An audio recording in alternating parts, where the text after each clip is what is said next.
Sometimes we do call as a follow-up, but usually I try to get this in writing because saying you called, there's not really documentation of that. So like if something later happens, I definitely want to have a written record. So that hotline to USCIS where we can email in inquiries is very important. But sometimes people say call or contact, and what they really meant was email. And so it may be that the email line hotline was used or that there were follow-up calls, not to know what happened in that specific case. But I did just want to mention if somebody has an issue that oftentimes with the pending T visa case, emailing or with U visas, emailing that same hotline email can really help out in certain situations. So, okay, so then we have another question. So, someone applied for a T visa case, has already done their biometrics. Oh, and also thank you for the shout out. I appreciate that. Adriana, hello. Thanks for being on today. It's so great to see you here. And Pooja, thanks so much for dropping in. So it sounds like you've got a T visa case pending, biometrics are done, haven't applied for the BFD work permit yet. So the attorney said it's a long process. USCIS is denying more of those days. So there's some confusion there.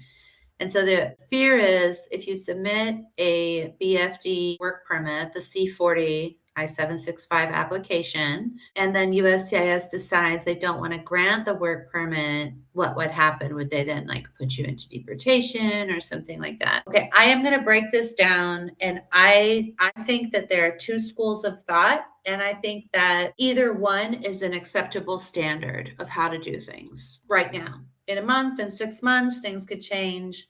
But I definitely know some really good lawyers who are saying, let's hold off on the work permit application because if they deny the bona fide determination work permit, we're concerned that they might issue a notice to appear for removal proceedings, not because you have a pending T visa case, but because you've received a work permit denial related to the BFD. I understand why people would do that. I am doing it differently. My opinion may change over time.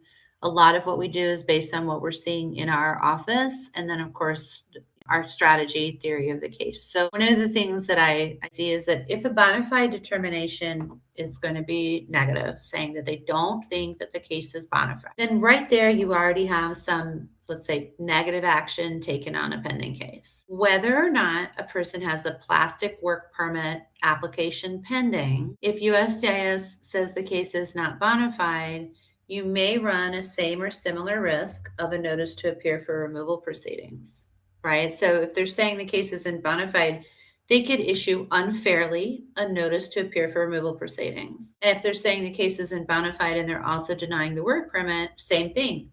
They could issue a notice to appear for removal proceedings unfairly. Is there any more risk at that point? I think it's very hard to judge because we have already submitted FOIA requests, a Freedom of Information Act request, to try to get that bona fide determination adjudication checklist from immigration. I want to know how they're making their decisions.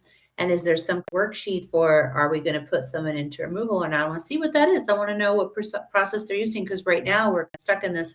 They've never done this before. They certainly didn't do it under Biden.